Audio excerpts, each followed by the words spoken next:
Bem,សូមគោរពសួស្តីពុកម៉ែបងប្អូនយើងទាំងអស់គ្នាណាហ្នឹងហើយសូមស្វាគមន៍មកកាន់ការបាទឲ្យតម្រុយឆ្នោតវៀតណាមប្រចាំថ្ងៃដែលពុកម៉ែបងប្អូនយើងតែងតែហៅទៅឆ្នោតយួនហ្នឹងណា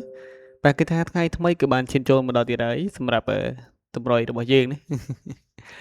បាទហើយមិនក៏បានត្រៀមរួចរាល់ផងដែរសម្រាប់តម្រុយថ្ងៃថ្មីណែគឺថាថ្ងៃចាស់តម្រុយមិនគឺថាយើងចូលបាទចូលត្រង់បាទត្រង់ស្លូទៀតណាបាទម៉ោង4បាទចូល34ត្រង់ស្លូចូលត្រង់ចូលទាំងអូសទៀតណា ណែមិនក៏សូមជម្រាបត្រេកអរផងដែរណាសម្រាប់ពុកម៉ែបងប្អូនយើងដែលបានចូលបាទហើយក៏សូមជម្រាបសោកស្ដាយសម្រាប់ពុកម៉ែបងប្អូនយើងដែលមិនទាន់បានចូលបាទអញ្ចឹងកុំឲ្យខាតពេលកុំឲ្យពុកម៉ែបងប្អូនយើងរងចាំយូរយើងចូលទៅកាន់ការតម្រុយថ្ងៃថ្មីយកតែម្ដងទៅណាបាទណែហើយមានក៏សូមចិត្តទាំងអស់គ្នាផងដែរណាបាទមុននឹងមានដាក់តម្រុយជូនក៏សូមចិត្តកុំភ្លេចបាទជួយចុច like ក៏ដូចចុចមេដៃមេជើងហើយជាពិសេសកុំភ្លេចបាទជួយចុចជាវណាសម្រាប់ពុកម៉ែបងប្អូនយើងដែលមិនទាន់បានចុចបាទមិនទាន់បានចុចណាបាទចុចជាវបើសញ្ញារូបកណ្ដឹងផងក្រុមបញ្ជាការបាទផ្ដល់នៅកម្លាំងចិត្តមកកាន់ admin ណាបាទអញ្ចឹងសម្រាប់ថ្ងៃថ្មីនេះបាទ2លេខបាទលេខនៅថ្ងៃអាទិត្យចុងសប្តាហ៍របស់យើងនេះមានឲ្យពុកម៉ែបងប្អូនយើងទាំងអស់គ្នាបា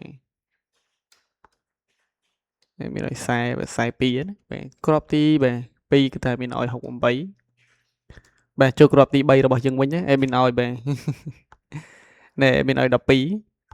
បាទបូករួមនឹងក្របចុងក្រោយបាទក្របទីក្រោយមានឲ្យ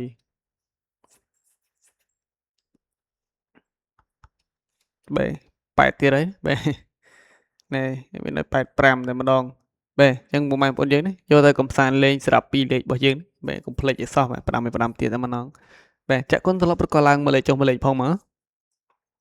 បាទហើយសម្រាប់អូខ្ទង់របស់យើងវិញបាទអូខ្ទង់គឺថាមានឲ្យលេងនៅខ្ទង់ខ្សែបាទមកមួយឈុតទៀតគឺថាមានឲ្យពុកម៉ែបងប្អូនយើងលេងណែ8ហើយបាទអូខ្សែអូ8ណាស្រឡាញ់ខ្សែអូខ្សែស្រឡាញ់8អូ8ណាបាទណែលេខបានគ្រប់ប៉ោះពុកម៉ែបងប្អូនយើងបាទជាមួយនឹង3លេខវិញគឺថាមានឲ្យពុកម៉ែបងប្អូនយើងទាំងអស់គ្នាបាទ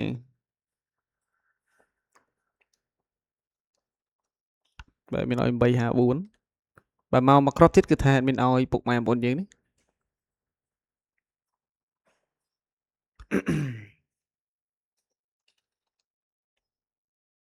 បាទមានឲ្យ941ណាបាទចឹងសម្រាប់3លេខយកទៅកំសាន្តលេងក៏កុំភ្លេចបាទចាក់គុណផងបងប្អូនទៀតបាទបានគុណប្រយ័ត្នស្ដាយណាបាទ